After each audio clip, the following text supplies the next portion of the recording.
चीन किसी का सगा नहीं, ठीक जैसे पाकिस्तान नहीं है। दोनों पक्के दोस्त हैं, कारण दोनों लालची हैं।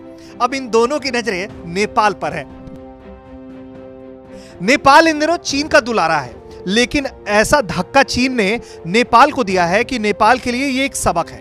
लेकिन इसकी उम्मीद कम है कि चीन के इस झटके से नेपाल कोई सबक लेगा। कारण है कि चीनी नोटों ने नेपाली सरकार की आंखों पर एक परत चढ़ा दी है।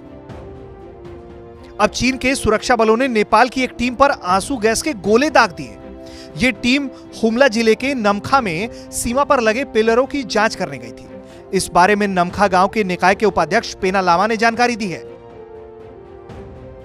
उन्होंने कहा है कि चीन की ओर से नेपाल की टीम को निशाना बनाकर आंसू गैस के गोले दागे गए। इस टीम का नेतृत्व नेपाली कांग्रेस के नेता जीवन बहादुर शाही कर रहे थे। जब टीम पर हमला हुआ तो ये हुमला में पोस्ट को मॉनिटर करने के बाद वापस लौट रहे थे।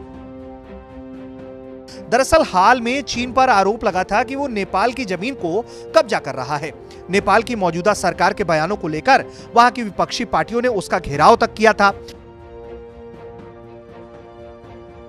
जहां एक तरफ नेपाल की सरकार नेपाल की जमीन पर कब्जा और चीन की तरफ से किए गए निर्माण कार्यों की बातों को छिपाते हुए सफाई दे रही थी, तो वहीं विपक्षी पार्टियां उसे लगातार उसके बयानों पर घेर रही थीं।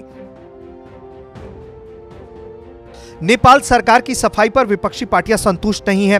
नेपाल के विदेश मंत्री प्रदीप ग्यावाली ने बताया था कि चीन के साथ किसी प्रकार का कोई विवाद नहीं है। जो इमारत चीन ने बनाई है वो चीन के भूभाग में है। इस बयान के बाद प्रमुख विपक्षी पार्टी नेपाली कांग्रेस ने सरकार की नीयत पर ही सवाल खड़े कर दिए थे। इसी के मद्देनजर ये टीम वहां दौरा करने पहुंची थी, लेकिन चीन की सेना ने उन पर आंसू गैस के गोले दाग दिए। नेपाल की वामी सरकार ये लगातार कह रही है कि चीन ने जिस जगह इमारत बनाई है वो सीमा से 1 किलोमीटर भीतर चीन के इलाके में है, जबकि वही नेपाल के स्थानीय जनप्रतिनिधि अभी भी दावा कर रहे हैं कि जिस क्षेत्र में चीन ने इमारत बनाई वो नेपाली भूभाग में है, जिसके बाद अब ये घटना सामने आई है। अब ऐसे में नेपाल चीन के इस हमले पर क्या करता है ये देखना होगा। फिलहाल नेपाल की जो ओली सरकार है उसके रवैये को देखकर इतना तो जरूर कहा जा सकता है कि फिलहाल वो जिनपिंग के सामने पूरी तरीके से सरेंडर कर चुके हैं। नेपाल की जनता के मन में भले ही भारत के प्रति एक वफादारी का भाव हो, लेकिन नेपाल की ओली सरकार इन दोनों चीन को दिल दे बैठी है। ब्यूरो रिपोर्ट, भारत तक।